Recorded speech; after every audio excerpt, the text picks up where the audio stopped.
कितनी यादें हैं मां के पल्लू से जुड़ी हुई। मां के पल्लू का सिद्धांत क्या है? मां के पल्लू का मतलब क्या है?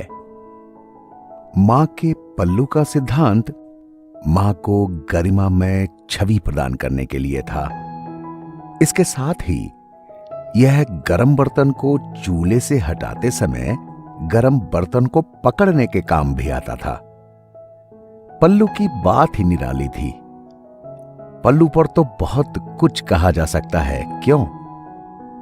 पल्लू बच्चों का पसीना, आंसू पोंछने, गंदे कान, मुंह की सफाई के लिए भी इस्तेमाल किया जाता था। मां इसको अपना हाथ पोंछने के लिए तौलिए के रूप में भी इस्तेमाल कर लेती थी।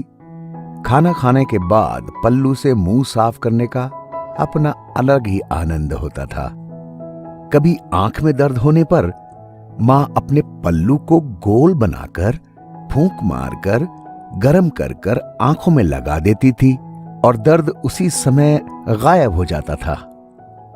मां की गोद में सोने वाले बच्चों के लिए उसकी गोद गद्दा और उसका पल्लू चादर का काम करते थे ना।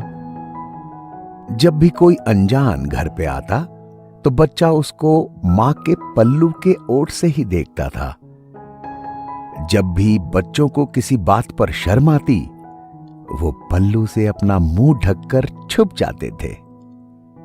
जब बच्चों को बाहर जाना होता, तब मां का पल्लू एक मार्गदर्शक का काम करता था। जब तक बच्चे ने हाथ में पल्लू थाम रखा होता, तो सारी कायनात उसकी मुट्ठी में होती थी।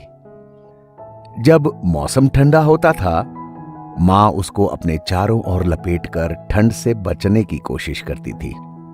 पल्लू एप्रन का काम भी करता था। मां इसको तौलिए के रूप में भी इस्तेमाल कर लेती थी। पल्लू का उपयोग पेड़ों से गिरने वाले जामुन और मीठे सुगंधित फूलों को लाने के लिए भी किया जाता था। पल्लू में धान, दान, प्रसाद वगैरह भी संकलित किए जाते थे। पल्लू घर में रखे सामान से धूल हटाने में भी बड़ा सहायक होता था। कभी कोई वस्तु खो जाए तो एकदम से पल्लू में गांठ लगाकर निश्चिंत हो जाना कि जल्द ही मिल जाएगी। पल्लू में गांठ लगाकर मां एक चलता फिरता बैंक या तिजोरी रखती थी, और अगर सब कुछ ठीक रहा तो कभी कभी उस बैंक से कुछ पैसे भी मिल जाते थे। मुझे नहीं लगता कि विज्ञान पल्लू का कोई विकल्प ढूंढ पाया है। पल्लू कुछ और नहीं बल्कि एक जादुई एहसास है। पुरानी पीढ़ी से संबंध रखने वाले अपनी मां के इस प्यार और स्नेह को हमेशा महसूस करते हैं, जो कि शायद आज की पीढ़ियों को समझ ना आए।